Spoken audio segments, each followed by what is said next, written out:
everybody. Welcome to day 3. We are halfway through the week, and today we are talking about organizing your business.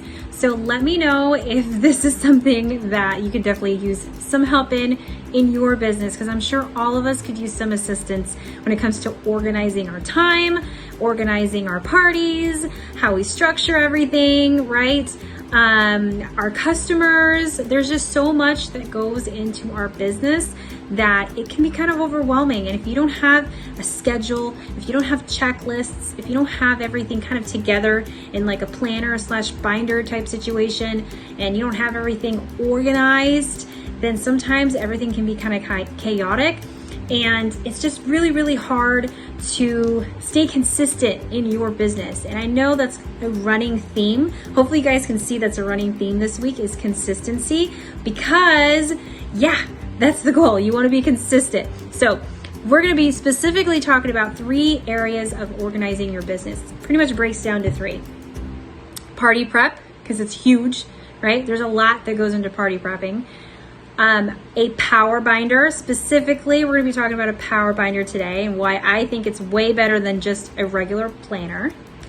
And time management. That's the 3rd one. I think I get asked about time management maybe 3 times a day. How do I organize my time, right? It can be hard, especially when you have multiple responsibilities at home. Some of us work full time, some of us have kids, the homeschooling situation when it comes to this whole kids being out of school and having to do school at, on their laptops. So it can be a lot. So how do you organize your time? Specifically, when it comes to these little categories, party prep, we're going to talk about party script prep. We're going to talk about organizing your people coaching template that we did yesterday, right? A party log, which you will be getting a freebie later today on that, so that's exciting. And then we're going to be talking about the different kinds of scripts and layouts that you can have to keep you organized as well, okay? And then in your power binder, what does that consist of? Checklists, right? Follow-up lists, all sorts of worksheets that you can make for yourself on a monthly basis and a yearly basis to keep your business completely organized. So if you need to refer to anything in the past, maybe a few months ago, maybe even years ago, you have it in your power binder, which is why I think this is so much more powerful than just having a planner, okay? And then time management. Use the time you have, right?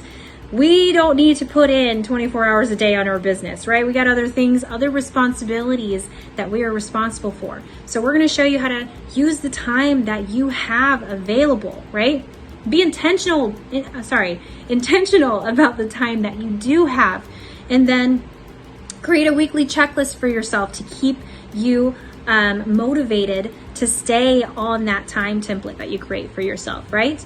And then you want to be able to use resources to help you save time. So we're going to talk about that a little bit later today also. So hopefully this training is going to be helpful for you. Comment below if you could use this training and what is your biggest struggle when it comes to time management. I'll see you guys later today. Bye.